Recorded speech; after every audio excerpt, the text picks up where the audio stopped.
Welcome everyone, Eugene Hughes Motorized. Alright, got something new to offer you here. Arch chain tensioner. It's not the average one. It's going to cost you a little bit more, but I hope you'll see the value in it and see how it's worth it. Maybe I can save you some trips to the hardware store, save you some trips to the chain breaking. These arch chain tensioners are supposed to solve problems, not create ones here, okay?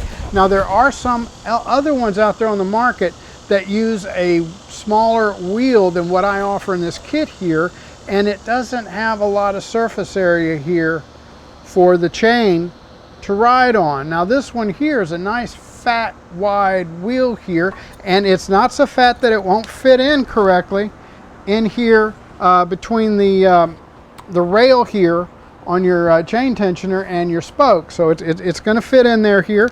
I give you some extra hardware so we can get this thing aligned correctly. Let me show you how you mount it, and as well the links down below if you'd like to order one there. So this is going to mount pretty much like all the other arch chain tensioners do. Comes with 2 U-bolts.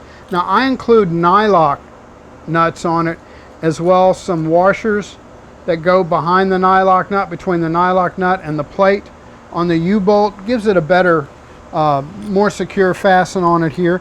As well, I include nylock nut here for the wheel. Okay, so you're going to mount it. You want the arch here to correspond with the same arc that you see in your rim. You don't want it to where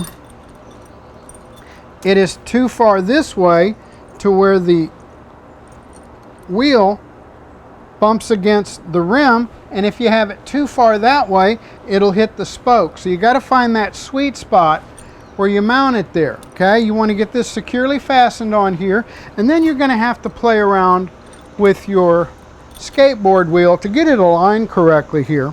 The way the frames are made on most beach cruisers, they angle in, so it's wider here and narrower here, and that puts this kind of cocked here with this part here in closer. And what that does is it makes the wheel here back a little bit here. I'm exaggerating. As opposed to being at a 90-degree angle to the chain, it's like that, and your chain won't track in the center. It'll track inside towards the back, and then towards the other side here on the front. So what we're going to want to do is get you a big heavy wrench, get someone to hold the rear of the bike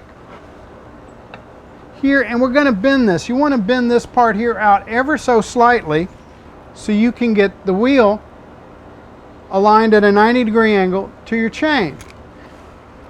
So once we get the sweet spot for the wheel here, you're going to want to play with your mounting. Okay, so you may have to take this wheel here off a time or two and add more washers or take more washers out in order to get it aligned to where the chain will track in the center of the wheel.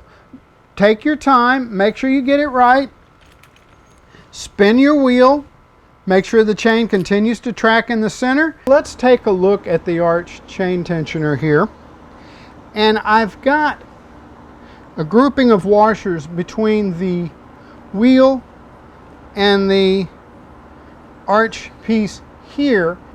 What that will do is that will space it to where you get the correct alignment to where what we want the chain to do is we want the chain to ride in the very center of the wheel, or as close to it as we can get it, okay? And you will get a grouping of washers.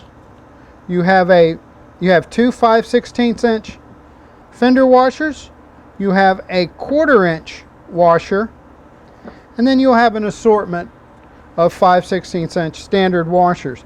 The first washer that you want to put on this here that's going to go against the bearing is the 1/4 inch one, and it just barely fits. Reason being, if it rubs against the outer part of this bearing, it's going to bind up your wheel, and we don't want that. We want that wheel to turn. So the first washer we put on is going to be the 1/4 inch washer. Then for the way I did it on this Cranbrook here is I put 3 of the 5/16 inch washers. You want the big 5/16 inch fender washers securely against the arch black piece. Then you have however many 5/16 inch washers you need to space it out. And once everything is tightened, you want to be sure you get the hex nut firmly secured. That way there's no wobble in the bolt that goes through, and the wheel spins freely, and you know you got everything set up correctly. Now I'll include some additional washers to give you some flexibility in your mounting. You can see what we're doing here. So we've got the 1/4 inch washer up against the wheel. Then we've got however many 5/16 inch washers behind that. Then you've got the fender washer, which is going to ride against the arch piece here. Then a 5/16 inch washer, fender washer that is, then a 5/16 inch washer. Then you've got your nylock nut.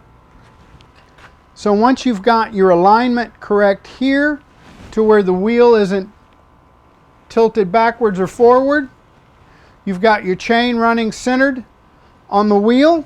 Push in on your clutch if it's a 2-stroke here, and then give it a spin. Let it spin for a while and make sure that the chain continues to track and it's not drifting any, and you know you've got your setup good here.